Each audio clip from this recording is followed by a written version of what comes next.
Doing here is we've been weaving in and out the marsh, catching a few rat reds, a couple little trout, and I came to one of my favorite three-ways, and as soon as the cork hit the bottom, as soon as the cork hit the surface, pop, pop, there she went. This is a beautiful trout right here. Look at this pretty trout.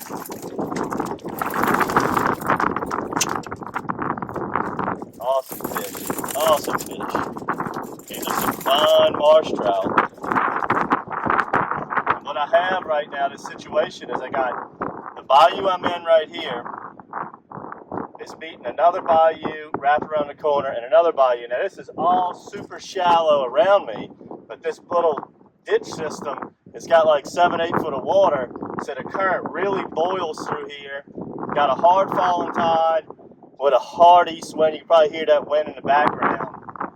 And it's just swirling water. This is a prime time zone right here.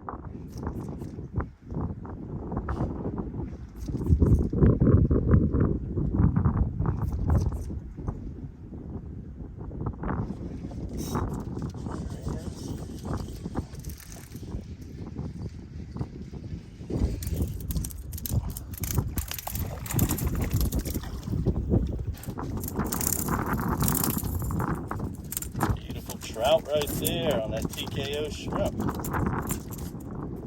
That three-way is really producing right now. Beautiful. Whenever you're catching them good with these TKOs, sometimes the body will separate from the hook. You just simply push it back in, nothing to it. Got it about 2.5 foot under our matrix oval float. And I don't have a power pole or any of that fancy equipment. So when I find a spot that's holding fish concentrated, as you can see, I got my trolling motor just buried. I just go full speed and I bury it into the marsh there. And that does a pretty good job of holding me there. I'm staying a good cast distance away from where these fish are. I don't want to spook them. Got this matrix silky string, which is kind of like what we use for crappie fishing, so it's real thin. I can cast this super far. Works great for these marsh trout. I'm just popping this cork right in that zone. That's the first cast without a bite. Let's get it back in that zone.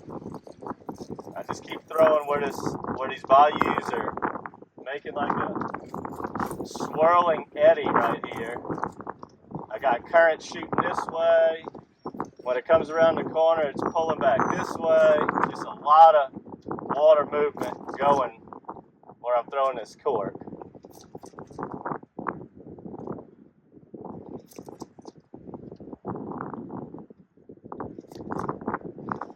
There he is. Get it in that zone and I let that shrimp settle down a little bit. I mean, it's easy money.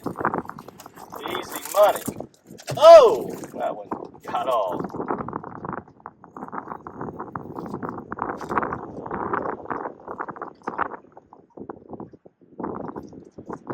Pop, pop, pop. Pop, pop, pop. Letting that cork just drift in the current. Pop, pop, pop. Down she goes. Beautiful. So much fun when a plan comes to action. Yes, sir. Every cast. Specky trout. whenever you're using a popping cork like we are right now, distance in the cast is important. So when we made the matrix rod and the spinning reel, I highly recommend using a spinning reel when throwing a cork. A bait caster is extremely tough.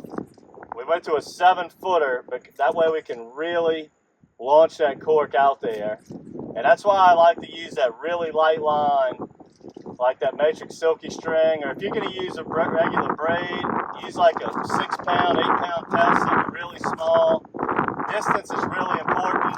These little school trout are really going to break you off. You don't need a lot of power. Now, if you run it into the reds, you want to switch it up. This line's a little bit different, and it's a little light for redfish, but this rod can handle anything, but the line's a little light for the reds. But we just haven't seen many redfish at all this entire summer or fall. I'm really concerned on where they're at in the marshes. I caught a handful of little ones today jigging, so that was a sight for sore eyes, but man, I've been in these bayous before this time of year and caught more redfish than I knew what to do with. But can't complain when it's nice 15, 16-inch speckled trout taking over the area. I mean, these are absolutely beautiful trout for fishing little ditches in the marsh. Trout have taken over this marsh. When I come in these ditches here that I'm fishing off the intercoastal, some years it's solid bass, some years it's solid redfish, this year solid speckled trout.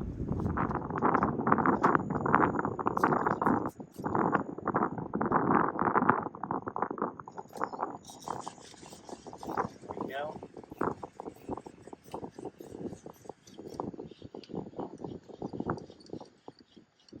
Love the fall fishing.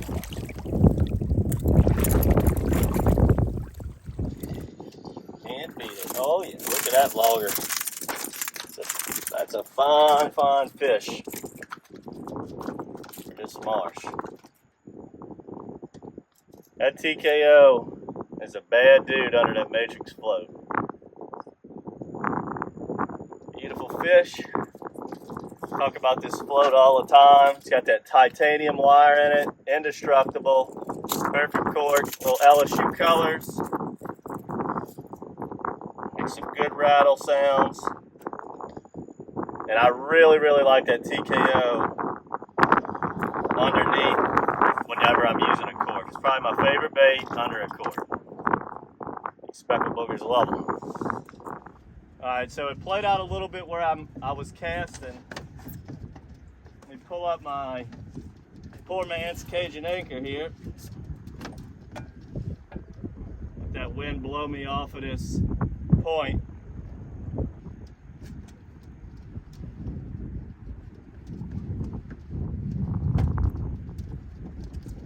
Alright, now we're just going to drift with the current here. You'll get a good look what this little three-way looks like now. As you can see, that current really moving around both of these points. This is just a premier setup for Louisiana marsh fishing. Just get on Google Earth on the marsh fishery you like to fish and look for real tight three-ways where multiple bayous are connected. And that's what speckled trout love, love, love this time of year.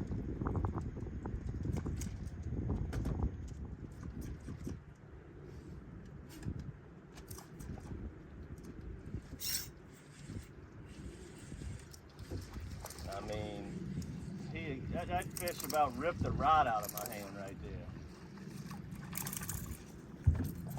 Totally awesome. Go ahead and end it on this episode. Short and sweet right there. You guys did receive these items in your last bait box, so we won't be sending these out again, but at least I got to show you how to use them, how effective they are. Get up in the marsh, get your hands on it. Subscribe to the monthly bait box. We have a lot of other new cool stuff coming out that we'll be sending in this month's box. Subscribe to our YouTube channel. We got plenty of videos popping corks in the marsh. I hope you enjoyed this one, guys. And until next time, good fishing.